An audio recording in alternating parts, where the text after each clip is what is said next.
Денес би сакал да го искористам вашето внимание за да известам новинарската, но и македонската јавност дека донесов одлука после второстепената пресуда од апелациониот суд да се откажам од барање на материјална надомест за нанесена нематеријална штета по однос на клеветата изречена и потврдена во пресудата од страна на уредничката на Фокус господјата Јадранка Костова. Во март минатата година беше објавен текст во кој што беше изнесена една невистина дека поседувам семејни фирми поврзани со Сдруженијето на возачите. Како реакција на тој текст поднесов тужба до Основниот суд Скопје 1,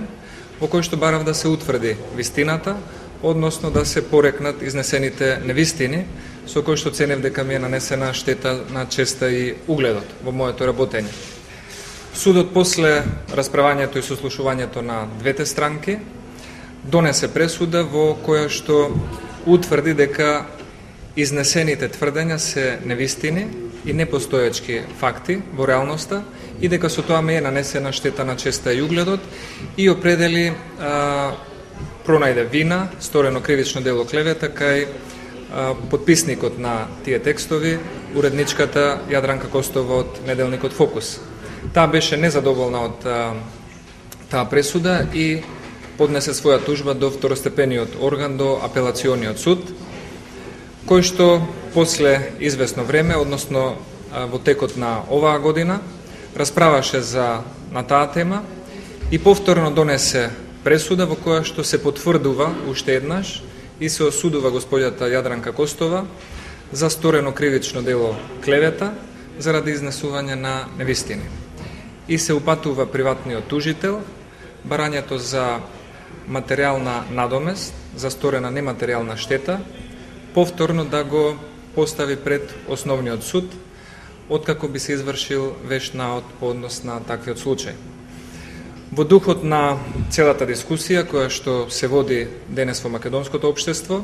и која што има за цел да се унапредат стандардите на новинарското работење, објективното информирање и својот скромен придонес во истото да го дадат и политичарите во Република Македонија, јас донесов одлука да не барам материјална надомест за претрпена штета од страна на осудената Јадранка Костова. Сметам, она што можам да го кажам, е дека утврдувањето на вистината е најдобриот лек за изнесената клевета. Во овој случај,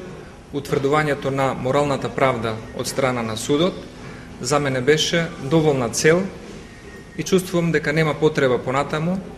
да барам материјална надомест за сторена нематеријална штета. Истовремено сакам да го повлечам она што сметам дека е важно, дека во носењето на ваквата одлука ми беа корисни и консултациите кои што во текот на судскиот процес ги остварив со представникот на Сдруженијето на новинарите на Македонија, господинот Селмани, со кого што разменувавме мислења по повеќе области и точки од работата на новинарството, стандардите, политиката и така натаму. И истото тоа ми користеше во донесувањето на една ваква конечна одлука. Се надевам дека ова одлука ќе биде еден добар и позитивен пример и дека истата ќе биде една добра лекција и за следните законски процедури, постапки, предлози на нацрт закони кои што очекуваме да се расправаат во собранието во текот на оваа година.